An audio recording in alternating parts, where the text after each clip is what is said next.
بگو دخترم، چی شده؟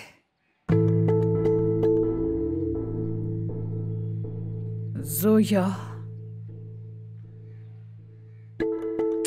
بگو دیگه عزیزم، چی میخوای بگی؟ مامان. چی شده دخترم؟ مامان،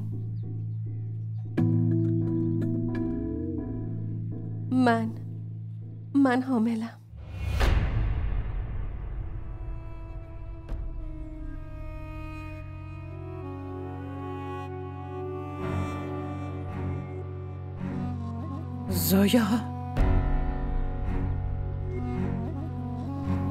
زویا تو؟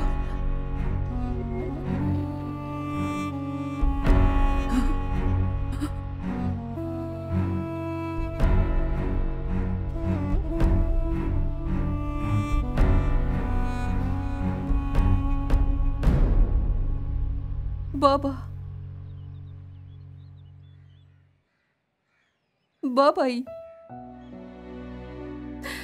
بابا تو رو خدا حرفامو باور کنی. من هیچ اشتباهی نکردم. اشتباه نکردی، به همون ظلم کردی. خب پاداش اعتمادمونو دادی، آبرومونو بردی، نمیتونیم دیگه سرمونو بالا بگیریم. کاشکی تو هم با اسمیر مرده بودی. مامان مگه من چیکار کردم؟ من و ازمیر عقد کرده بودیم. به کی اینا رو بگیم؟ به کی اینا رو بگیم؟ بگو. خانواده عموت همه میدونن که تو نرفتی سر زندگی. کی حرفتو باور میکنه؟ بابایی، بابا تو رو خدا شما باور کنین من هیچ اشتباهی نکردم. ولی تو امروز اشتباه همو به هم فهموندی.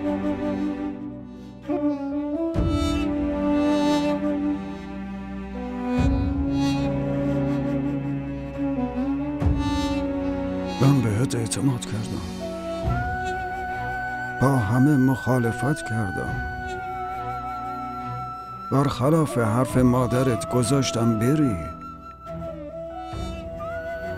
همه میگفتن دختر جوون و نفرست بره، اما فرستادمت. ولی تو چی کار کردی؟ بابا گناه من چیه؟ از اینجا برو، از جلوی چشمان دور شو.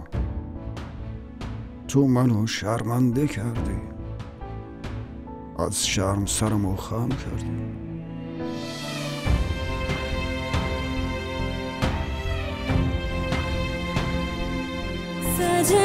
सजना वे दिल नहीं लगदा वे तेरे बाजू दुनिया तो कुछ नहीं सजदा वे रावो चकलो के तेरा